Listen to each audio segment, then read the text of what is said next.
Friends, welcome. This is Neetu Kumari और आज आप देख सकते हो कि आज हम जो टॉपिक कवर करने वाले हैं वो है हमारा जाति व्यवस्था के सिद्धांत। यानी कि आप जानते हो कि हमारा जो कास्ट सिस्टम है जिसकी वजह से हमारी हिस्ट्री में बहुत सारी महिलाएं हैं, बहुत सारे लोग हैं जिनको बहुत सारी प्रॉब्लम का सामना करना पड़ा। तो इसका जन्म कैसे हुआ, क्यों हुआ, किसने किया, तो इसके बारे में हम आज जो है डिस्कस करने वाले हैं। बहुत ही इंपॉर्टेंट टॉपिक है। और कास्ट सिस्टम या जो कास्ट वर्ड है एक ऐसा वर्ड है, अगर आपने सोशोलॉजी ली हुई है ना, तो ये चाहे आपका +1 +2 हो, बीए के 6 सेमेस्टर हो, चाहे आपके एमए के जितने भी सेमेस्टर होते हैं, ये टॉपिक कभी भी पीछा नहीं छोड़ता। हर कहीं ये टॉपिक जो है आपको देखने को मिल जाता है। तो अगर आप एक ही बारे में इस चीज को समझ लेते हो तो बहुत ज्यादा अच्छा रहेगा, क्योंकि कास्ट सिस्टम एक ऐसा ब्रॉड टॉपिक आप कह सकते हो कि इसके कुछ ना कुछ एलिमेंट्स निकल के आते रहते हैं। नए फीचर्स कुछ ना कुछ देखने को मिल जाते हैं, नए टाइप देखने को मिल जाते हैं, नए नए जो इससे संबंधित नियम कानून होते हैं वो हमें देखने को मिल जाते हैं। तो ये टॉपिक कवर करना, इसको पढ़ना, इसको अच्छे से समझना एक ही बार में बहुत ज्यादा जरूरी हो जाता है। ये जो टॉपिक है ये मैं पहले भी कवर करवा चुकी हूँ, लेकिन ये जो टॉपिक है वो मैंने बीए के लिए कवर करवाया हुआ है, ठीक है। +1 +2 के लिए मैंने कवर करवाया हुआ है, लेकिन आज मैं जो टॉपिक ये कवर करवा रही हूँ ये एमए के लिए करवा रही हूँ। अब आप ये सोच रहे होगे कि बीए में और एमए में क्या फर्क है। फर्क सिर्फ इतना है कि यही टॉपिक है, यही इसके कुछ हमारे थ्योरीज हैं, ठीक है। ये जो कास्ट सिस्टम है उसका जन्म कैसे हुआ है, लेकिन जो अलग बात ये है वो ये है कि एमए में ये टॉपिक है लेकिन ये थोड़ा सा ब्रॉड करके दिया हुआ है, इसमें काफी कुछ ऐड किया हुआ है। बीए में जो टॉपिक दिया हुआ है ये वाला, तो उसमें बहुत ही लिमिटेड नॉलेज आपको देखने को मिलती है, लेकिन जब एमए के पॉइंट ऑफ व्यू से ये एमए कोर्स में आप इस टॉपिक को कवर करते हो तो काफी ब्रॉड हो जाता है, काफी बड़ी बड़ी जो नॉलेज है, काफी कुछ जो है इस टॉपिक में जोड़ा जाता है। इसलिए भले ही एक टॉपिक आपको अलग अलग क्लासेस में जरूर मिल जाता है, ठीक है, लेकिन उसको कराने का जो एक तरीका होता है या जो पर्पस होता है वो अलग होता है। क्योंकि ये तो एग्जामिनर को भी पता है कि अगर मैं ये टॉपिक बीए में या फिर +1 +2 में करा चुका हूँ, या मैं जो भी पेपर बुक को बनाता है वो सोच रहा होगा, तो उन्होंने फिर भी एमए में डाल दिया। इसकी वजह ये है कि अब हम एमए में इस टॉपिक से रिलेटेड थोड़ा ब्रॉड सोचेंगे, थोड़ा और हम आगे की नॉलेज जो है इसमें लेने की कोशिश करेंगे। इसलिए आज का जो हम जाति व्यवस्था का, जाति का जो सिद्धांत है, इसके बारे में हम जो टॉपिक कवर करने वाले हैं तो इसको हम थोड़ा सा ब्रॉड करेंगे। हम किस में करेंगे, एमए सोशियोलॉजी का जो फर्स्ट अपना सेमेस्टर है उसका ये टॉपिक है, तो आपको इसके बारे में पता होना चाहिए, ठीक है। बाकी आप देख सकते हैं जो है +1 +2 की बीए की सोशियोलॉजी है, ठीक है, एमए की सोशियोलॉजी, हिंदी व्याकरण, और बीए की पॉलिटिकल साइंस, ठीक है। और जो अपने एमसीक्यू क्वेश्चंस हैं, आप किसी भी मान लो बीएड एंट्रेंस की तैयारी कर रहे हो या सीटेट एंट्रेंस एग्जाम की तैयारी कर रहे हो, तो वहां पर अगर आपका जर्नल पोर्शन आया हुआ है, जर्नल नॉलेज का पोर्शन आया हुआ है, तो आपके लिए मेरा चैनल पूरी तरह से हेल्पफुल हो जाएगा, क्योंकि मैं ये सारा कंटेंट जो है मेरी वीडियो पे आपको आराम से मिल जाएगा। तो एमसीक्यू क्वेश्चन जो है स्पेशली मैं आपको जनरल नॉलेज ही कराती हूँ, हिस्ट्री है, पॉलिटिकल है, करंट है, जितनी भी चीजें हैं वो मैं आपको कराती रहती हूँ। तो आप मेरी वीडियो से आप मेरे चैनल से जुड़ सकते हैं, ठीक है। तो चलिए हम स्टार्ट करते हैं। तो ये कुछ मैंने थ्योरीज के नाम लिखे हुए हैं पहले से ही, क्योंकि मैं अगर वीडियो के दौरान ही लिखूंगी तो हमारा टाइम वेस्ट होगा, इसलिए मैंने सोचा कि मैं पहले इनके नेम लिख दूं ताकि मैं साथ में जल्दी से इनको एक्सप्लेन कर सकूं, ठीक है। जल्दी में करना है लेकिन जल्दबाजी में नहीं करना, क्योंकि जल्दबाजी में करते हैं तो गलत नॉलेज जो है आपकी तरफ पहुंच जाती है, लेकिन जल्दी भी करूंगी और सही नॉलेज जो है वो मैं आपको प्रोवाइड करने की कोशिश करूंगी।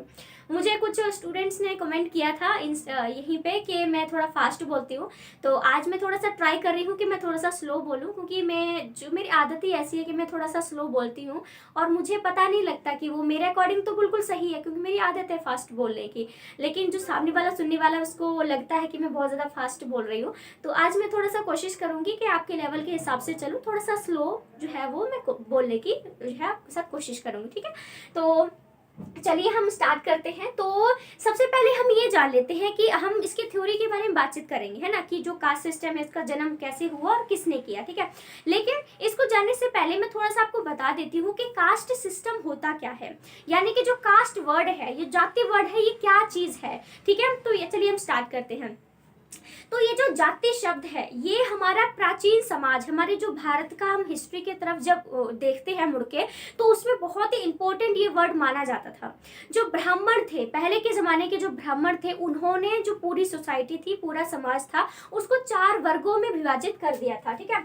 4 ऐसे वर्ग थे जिसमें पूरी सोसाइटी को उन्होंने विभाजित कर दिया था। पहला जो अपना आता है वो है ब्राह्मण, ठीक है, दूसरा अपना क्षत्रिय, और तीसरा जो आता है वो अपना, ठीक है, तीसरा अपना वैश्य आ जाता है, वैश्य और लास्ट अपना शूद्र आ जाता है। तो ये जो चार आप देख सकते हो, ये चार ऐसी जातियां हैं, ठीक है, जिनको बांटा गया है, ठीक है। जो ब्राह्मण थे उन्होंने पूरे समाज को, पूरी सोसाइटी को चार वर्गों में या यूं कहें कि चार जातियों में उन्होंने विभाजित कर दिया। उन्होंने सबसे पहले अपने आप को, ब्राह्मणों ने ही बनाया है इस वर्गीकरण को, इसको क्लासिफिकेशन को ब्राह्मणों ने किया है। तो सबसे पहले उन्होंने अपने आप को रखा, दूसरे नंबर पर क्षत्रियों को रखा, तीसरे पर वैश्य को रखा और लास्ट में अपने शूद्रों को रखा। तो ये इसमें जो है इसको कास्ट सिस्टम कहते हैं। जब ये क्लासिफिकेशन किया गया तो ऐसा नहीं है कि सिर्फ इस तरह से ही पूरे समाज को वर्गीकृत कर दिया गया, क्लासिफिकेशन कर दिया गया, बल्कि इसके साथ साथ उन्होंने इससे रिलेटेड कुछ नियम भी बना दिए। खाने पीने से संबंधित नियम कि ब्राह्मण सिर्फ यही खाएंगे, क्षत्रिय सिर्फ यही खाएंगे, वैश्य यही खाएंगे, शूद्र यही खाएंगे, ये भी उन्होंने बोल दिया। काम को लेकर भी उन्होंने बोल दिया कि ब्राह्मण यही काम करेंगे, क्षत्रिय ये काम करेंगे, वैश्य ये काम करेंगे और शूद्र ये काम करेंगे। शादी को लेकर भी कुछ नियम बना दिए कि ब्राह्मण सिर्फ ब्राह्मण से शादी करेगा, क्षत्रिय क्षत्रिय से शादी करेगा, वैश्य वैश्य से शादी करेगा और जो शूद्र है वो अपनी ही शूद्र जो है उनसे ही शादी करेंगे। कोई भी ब्राह्मण की लड़की या लड़का क्षत्रिय से शादी नहीं कर सकता, क्षत्रिय का लड़का लड़की वैश्य से नहीं कर सकता, शूद्र से नहीं कर सकता। तो खाने पीने, पहनावे और उठने बैठने हर चीज से रिलेटेड जो है वो नियम भी बना दिए गए। उन्होंने सिर्फ पूरे समाज को चार वर्गों में नहीं बांटा, चार जातियों में नहीं बांटा, बल्कि उन्होंने कुछ नियम कानून बना दिए। खाने पीने, पहनावे, शादी, बोलचाल, इन सब चीजों से संबंधित भी उन्होंने नियम बना दिए जो कि इन लोगों को फॉलो करने पड़े।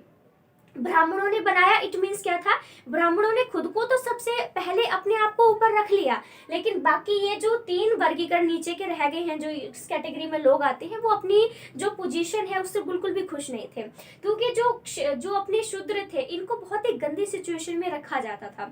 जो कोई पशु मर जाता है, गंदी नालियां वगैरह साफ करवानी है तो इनसे करवाया जाता था, तो ये वो नहीं करना चाहते थे। कोई काम, अगर मान लो शूद्र का बेटा डॉक्टर भी बन सकता है, इंजीनियर भी बनना चाहता है, उसके अंदर कैपेसिटी है, अवेलेबिलिटी है उसके अंदर के, हाँ में काम एबिलिटी है उसके अंदर काम करने की, लेकिन ये नियम कानून है कि आप कोई ऊंचा काम नहीं कर सकते हो। आपको सिर्फ जो है वो जो मोची वगैरह का काम, जो चप्पल ठीक करते हैं, आपको सिर्फ वही काम करना है। आप सिर्फ मरे हुए पशुओं को ही घाट तक लेके जाओगे, जिसको मरण घाट हम लोग बोलते हैं, ठीक है। तो इस तरह के इनके कामों को भी डिसाइड कर दिया गया था। ये अपना पूरा कास्ट सिस्टम है जिसमें नियम कानून ही पूरी तरह से बंधे हुए थे, बहुत ही कठोर चीजें जो है अपनी कर दी गई थी। और ये सब चीजें जो मैंने अभी तक इतनी चीजें बताई हैं वो अपनी हिस्ट्री में होता था, लेकिन आज के टाइम पे या प्रेजेंट टाइम में देखोगे तो इससे रिलेटेड सारे जो नियम है काफी हद तक लोगों ने मानना बंद कर दिया है। अब लोग कोई भी दूसरी जाति से शादी कर रहा है, कुछ नहीं है, कोई भी अपनी मर्जी का काम कर रहा है अपनी कैपेसिटी के अकॉर्डिंग, ठीक है। कोई भी जो मर्जी उठ रहा है, बैठ रहा है, खाना पीना पहनावा जो उनको अच्छा लग रहा है वो कर रहा है। बहुत सारे ऐसे लोग हैं जो आज भी कास्ट सिस्टम को मानते हैं। आप गांव में जाओगे तो बहुत सारे ऐसे लोग हैं जो कि जाति को आज भी मानते हैं, अपनी ही जाति में शादी करने को बोलते हैं। अगर लड़का लड़की किसी दूसरी जाति से शादी भी कर लेते हैं तो बिल्कुल भी नहीं मानते, यही कहते हैं कि नहीं वो लड़का हमारी जाति का नहीं है। भले ही वो लड़का कितना ही अमीर क्यों ना हो, कितने अंदर कितनी बड़ी जॉब क्यों ना कर रहा हो, शादी को नहीं मानते हैं क्योंकि उनके कास्ट मैच नहीं करते हैं, वो अदर कास्ट का हो जाता है। तो लेकिन आज भी बहुत सारे ऐसे लोग हैं, अमीर लोग हैं या कुछ बहुत ही अच्छे लोग, अमीर लोग भी हैं, कुछ गरीब लोग भी ऐसे हैं जिनकी जो मेंटेलिटी है, जिनकी जो थिंकिंग है बहुत बड़ी हो चुकी है। अब वो कास्ट को नहीं मानते हैं, बच्चों की खुशी को देखते हैं शादी के मामले में, बाकी खान पीन पहनावा जो भी उन्हें काम करना पसंद है वो करते हैं। तो ये अपना सारा जो है ये बहुत ही ब्रॉड टॉपिक है। जो कास्ट वर्ड इतना है, जितना आप इसको एक्सप्लेन करने बैठ जाओगे ना ये कभी खत्म ही नहीं होगा। इतना ब्रॉड टॉपिक हमारा जो है हो जाता है, ठीक है। तो मैंने बता दिया आपको कि अपना कास्ट सिस्टम होता क्या है, ठीक है। तो चलिए अब हम बात करते हैं कि जो जाति जिसने हमारे पूरे भारतीय समाज को बहुत ही गंदी सिचुएशन में रखा, बहुत सारी स्त्रियों को बहुत ही गंदी सिचुएशन में रखा, तो ये जो जाति वर्ड है इसका जन्म कैसे हुआ और कब हुआ। तो इस चीज के बारे में कि जो कास्ट सिस्टम है इसका जन्म कैसे हुआ और कब हुआ, ठीक है, तो इसके बारे में हमारे भारत के बहुत सारे विद्वान हैं, हमारे विदेशियों के भी बहुत सारे विद्वान हैं, विदेशी विद्वान हैं, भारतीय विद्वान हैं, जिन्होंने काफी अलग अलग तर्क दिए हैं, अलग अलग पॉइंट ऑफ व्यू दिए हैं कि हाँ जी कास्ट का जन्म ऐसे हुआ, कास्ट का जन्म वैसे हुआ, लेकिन हम किसी को भी सही नहीं मान सकते हैं। सबके अलग अलग पॉइंट ऑफ व्यू हैं, लेकिन राइट कौन सा है ये इसका चुनाव हम नहीं कर सकते हैं, ठीक है। तो अब हम थ्योरी के बारे में बात करते हैं। ये जो पॉइंट ऑफ व्यू मैंने बोला है इसको थ्योरी का नाम दीजिएगा कि ये जो हमारे 1931 में, ठीक है, याद रखिएगा कि हमारा ना 1931 में एक जनगणना हुई थी, ठीक है, 1931 में एक जनगणना हुई थी जिसके तहत उन्होंने बोला था कि 5 ऐसे सिद्धांत हैं, 5 ऐसी थ्योरी हैं जो बताती हैं अलग अलग तरीके से अपने अपने पॉइंट ऑफ व्यू से कि जाति का जन्म ऐसे हुआ, जाति का जन्म वैसे हुआ। तो हम वही थ्योरी के बारे में बातचीत करने वाले हैं कि ये जो अलग अलग सिद्धांत है वो क्या कहते हैं कि हाँ जी ऐसे हुआ था, जाति का जन्म जी वैसे हुआ था। तो हम वही चीज़ यहाँ पर कवर करने वाले हैं, ठीक है। इतना आई होप आपको समझ में आ गया होगा। अगर किसी को कोई भी चीज़ समझ में नहीं आती है तो आप बेझिझक होकर कमेंट बॉक्स में मुझे लिखिएगा। अगर पूरा का पूरा टॉपिक ही आपको समझ में नहीं आता है या कास्ट सिस्टम अभी समझ में नहीं आया जो मैंने एक्सप्लेन किया, या इन थ्योरीज में से कुछ भी नहीं समझ में आएगा, तो मुझे कमेंट करके बताइएगा। जब भी मैं नेक्स्ट वीडियो, चाहे वो पॉलिटिकल का ही क्यों ना हो, उसमें स्टार्टिंग में आपको सोशोलॉजी का जो भी पॉइंट होगा वो मैं कवर करवा दूंगी, ठीक है, क्योंकि आपके लिए क्लैरिटी बहुत ज़रूरी हो जाती है, ठीक है। तो चलिए हम इस थ्योरीज की बात करते हैं। जो अपनी पहली थ्योरी आती है, ठीक है, वो आती है अपनी दैवीय सिद्धांत। दैवीय सिद्धांत को इंग्लिश में हम लोग डेटी बोलते हैं। इसको जिस तरह से आप प्रोनाउंस करना चाहते हो आपकी मर्जी है, बाकी हिंदी में तो इसको दैवीय सिद्धांत कहते हैं। अब हिंदी में कुछ ऐसे विद्वान थे जिन्होंने बोला कि जो कास्ट सिस्टम है वो दैवीय सिद्धांत की वजह से हुआ है, यानी कि भगवान, बहुत सारे लोगों को इसमें शामिल किया गया कि इसकी वजह से हुआ, इसकी वजह से हुआ, इसकी वजह से हुआ है। पहले नंबर पर तो उन्होंने ब्रह्मा जी को रखा। सबसे पुराना जो वेद है अपना कौन सा माना जाता है?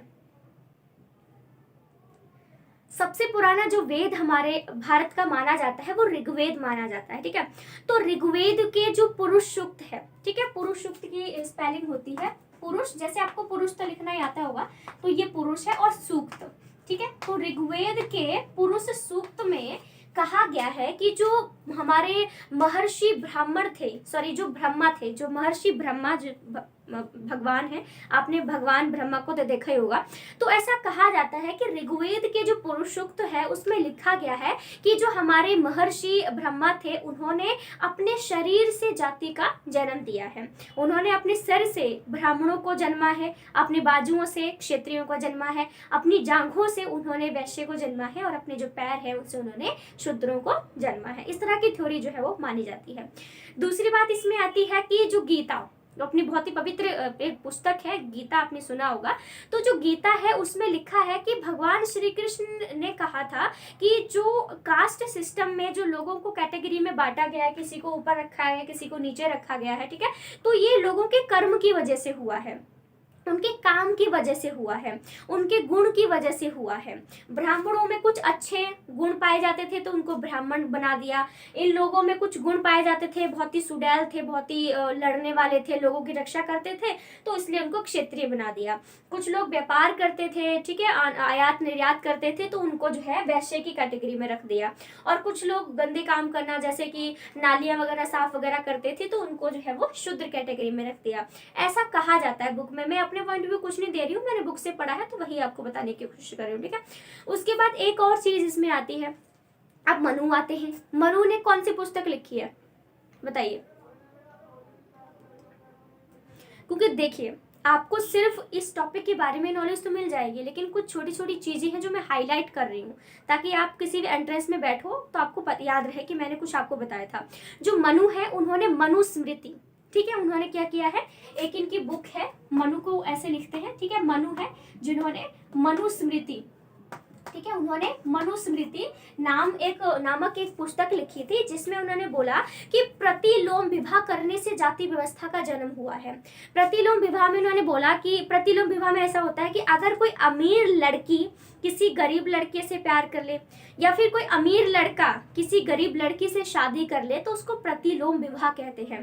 प्रतिलोम विवाह मीन्स जिनकी जाति मैच नहीं करती है, जिनका स्टेटस मैच नहीं करता है, इसको प्रतिलोम विवाह कहते हैं। बस मनु जी ने यही कहा अपनी मनुस्मृति जो बुक है उसमें, या फिर जो भी उनके पॉइंट ऑफ व्यू है, कि जो प्रतिलोम विवाह होते हैं, जो अपोजिट कास्ट के जो मैरिज होती है, उसकी वजह से हमारी जाति का जन्म हुआ। ये पहली थ्योरी आती है, इसमें 3 लोगों के बारे में बताया गया है। दूसरी थ्योरी हमारी कर्म का सिद्धांत आती है। कर्म का सिद्धांत, कर्म को हम वर्क बोलते हैं, तो जो भी मेन चीजें उनकी मैंने इंग्लिश लिख दी है, ठीक है। तो दूसरा कर्म का सिद्धांत यानी वर्क की बात करते हैं। तो इसमें ऐसा कहा गया है कि हमारे जो भारत में जो कैटेगरी बनाई गई है, क्योंकि अलग अलग पॉइंट ऑफ व्यू है, एक ही चीज को लेकर हर किसी का देखने का नजरिया अलग है, बस मैं वही नजरिया बता रही हूँ आपको, ठीक है। तो जो हमारा कर्म का सिद्धांत है उसमें ऐसा कहा गया है कि जो आज लोगों को इस कैटेगरी में जो स्टेटस मिला है कि इसको ऊंचा, इसको नीचा, उसको इस तरह जो स्टेटस मिला है वो उनके कर्मों की वजह से हुआ है। उन्होंने पिछले जन्म में कुछ बुरे कर्म किए होंगे, इसलिए आज उनको ऐसा जन्म मिला है। हमारी सोसाइटी में, हमारे समाज में जो कोई पशु है, जानवर है, कीड़ा मकोड़ा का जो उसको जन्म मिला है वो उसके कर्मों की वजह से हुआ है कि उसने पिछले जन्म में कुछ ऐसे गलत कर्म किए होंगे, गलत काम किए होंगे, जिसकी वजह से आज उसको इस तरह का जन्म मिला है। उसने आज पिछले जन्म में कोई अच्छे काम किए होंगे जो उसको फिर से मनुष्य का उसको जन्म मिला है। तो हमारे ये जो कास्ट सिस्टम में जो कैटेगरी की बात की जाती है, उन्होंने कर्म के बेस पे बोला है कि जिसके अच्छे कर्म है उसको ऊंचे स्टेटस पर रखा है, उसको मनुष्य का जन्म मिला है। जिसने बुरे कर्म किए उसको निम्न स्टेटस मिला है, ठीक है, यानी निम्न जो एक दर्जा होता है वो मिला है, और उनके बुरे कर्मों की वजह से ही उनको ऐसा हुआ है, ठीक है। ये सेकंड थ्योरी आ जाती है। तीसरी थ्योरी हमारी व्यवसायिक सिद्धांत की आ जाती है। व्यवसायिक सिद्धांत यानी ऑक्यूपेशन की आती है। तो ये जो व्यवसायिक सिद्धांत है उसको नेसफील्ड, ठीक है, नेसफील्ड ने बोला कि जो कास्ट सिस्टम हमारी सोसाइटी में पाया जाता है वो काम की वजह से पाया जाता है।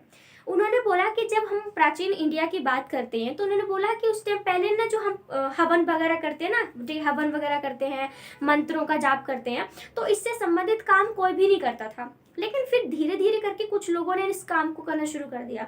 उन्होंने पूजा पाठ करवाना शुरू कर दिया, अनुष्ठान वगैरह शुरू कर दिया, कुछ त्याग भी किए उन्होंने, क्योंकि आपको पता है जो पंडित लोग होते हैं वो कई बार शादी भी नहीं करते हैं, ठीक है, तपस्या में लीन रहते हैं, ठीक है। तो ऐसे लोगों ने करना शुरू कर दिया। तो जो और लोग थे उन्होंने इन लोगों को इम्पोर्टेंस देना शुरू कर दिया, इनको बहुत ही ऊंचा दर्जा देना शुरू कर दिया, और ये धीरे धीरे करके लोग क्या बन गए, ब्राह्मण बन गए। लोगों ने इनको ब्राह्मण कहना शुरू कर दिया। और फिर क्या हुआ, ब्राह्मणों ने क्या किया, उनको पता लग गया ब्राह्मणों को, जो लोग बन गए ब्राह्मण, कि हाँ जी लोग तो हमें ही बहुत ही ऊंचा मानते हैं। इसी वजह से उन्होंने क्या किया, अपने आप को सबसे ऊपर रखा और फिर पूरे समाज को कैटेगरी में बांट दिया। तो ये भी एक थ्योरी हमारी आ जाती है। नेक्स्ट अपनी धार्मिक सिद्धांत की आती है, यानी रिलीजन की आती है। रिलीजन में क्या है कि धीरे धीरे करके क्या था, बहुत सारे ऐसे कबीले, आपको पता है बहुत सारे कबीले हैं जो कि गांव में रहते हैं, लेकिन आज भी ऐसे बहुत सारे कबीले थे जो कि धीरे धीरे करके क्या हुआ, हिंदू धर्म में मिलते गए। हिंदू धर्म में जब वो कबीले आकर शामिल हो गए तो उन्होंने काम क्या किया, हिंदू धर्म के जो रीति रिवाज थे, खान पान, पहनावा, जो भी चीजें थी, उनको फॉलो करना शुरू कर दिया, उनको अपनाना शुरू कर दिया। इसके साथ साथ उन्होंने अपने भी जो रिचुअल्स थे, जो भी रीति रिवाज परंपराएं थी, उनको भी मानते रहे, और हिंदू धर्म के जो लोग थे, जो भी उनका परंपराएं थी, उनको भी मानना शुरू कर दिया। तो धीरे धीरे करके जो हिंदू लोग थे उनको एहसास होने लगा कि इस तरह से तो ये लोग बहुत ही ब्रॉड होते जा रहे हैं, क्योंकि दो रिचुअल्स को मानते हैं, तो बहुत ही लोग उनका भी आदर करते हैं। तो इसी वजह से उन्होंने जो है, हिंदुओं ने इनसे अपनी जो दूरी है वो बनाना शुरू कर दिया। और इस प्रकार से अलग अलग कास्ट होंगे, उनकी जो कबीलों की अलग कास्ट जो पहले से अलग थी, लेकिन पहले मिलने की कोशिश कर रही थी, फिर क्या था कि उनकी अलग कास्ट हो गई और हिंदुओं की अपनी अलग कास्ट हो गई। दूसरा अपना विवाह का सिद्धांत आता है। विवाह का सिद्धांत यानी मैरिज की थ्योरी आती है। तो बहुत सारे ऐसे लोग हैं जिनका मानना है कि जो विवाह होता है, जो शादी होती है, उसकी वजह से जाति का जन्म हुआ। क्योंकि जब कोई भी अदर कास्ट में शादी कर लेता है कि नहीं, इसको लड़का इस जाति का पसंद नहीं, इसको लड़का इस जाति का पसंद नहीं, ठीक है, तो फिर इसलिए जब वो दोनों मिलते हैं तो उनका जो बच्चा पैदा होता है, उसको चांडाल कहा था मनु जी ने। तो उन्होंने बोला कि चांडाल बच्चा जो पैदा होता है, ठीक है, इसकी वजह से अलग अलग जातियां जो है उनका जन्म हो गया। क्योंकि जब आप अदर कास्ट में शादी करते हो तो उसकी कास्ट कुछ और होती है, लड़की की कास्ट कुछ और होती है, और जब बच्चा पैदा होता है तो उसमें दोनों कास्ट की फीचर्स आ जाते हैं। वैसे तो हम लोग बाप की कास्ट का ही हेडिंग उसके पीछे सरनेम लगाते हैं, ठीक है, लेकिन उनके अंदर जो गुण होते हैं बच्चे के, वो दोनों कास्ट के होते हैं। उसकी माँ की कास्ट के भी होते हैं, उसके पिताजी के कास्ट के भी उसके अंदर गुण होते हैं। तो तीसरी कास्ट भी उनके सामने आ जाती है, ठीक है, इसीलिए जो है इस तरह की थ्योरी को भी बनाया गया है, ठीक है। तो ये 5 थ्योरी हैं जिसको मैंने यहाँ पर आपको आज कवर करवाया हुआ है। ये MA का टॉपिक है, ठीक है, और आई होप आपको सेशन जो है अच्छा लगा हो। कोई क्वायरी हो तो मुझे कमेंट बॉक्स में ज़रूर बताइएगा, ठीक है। तो हमारा टॉपिक अब कवर हो चुका है, तो आपका दिल करे तो वीडियो को लाइक शेयर सब्सक्राइब जो भी आपका दिल करे तो आप कर सकते हैं, ना करे तो कोई दिक्कत नहीं है, ठीक है। So thank you so much friends, thank you.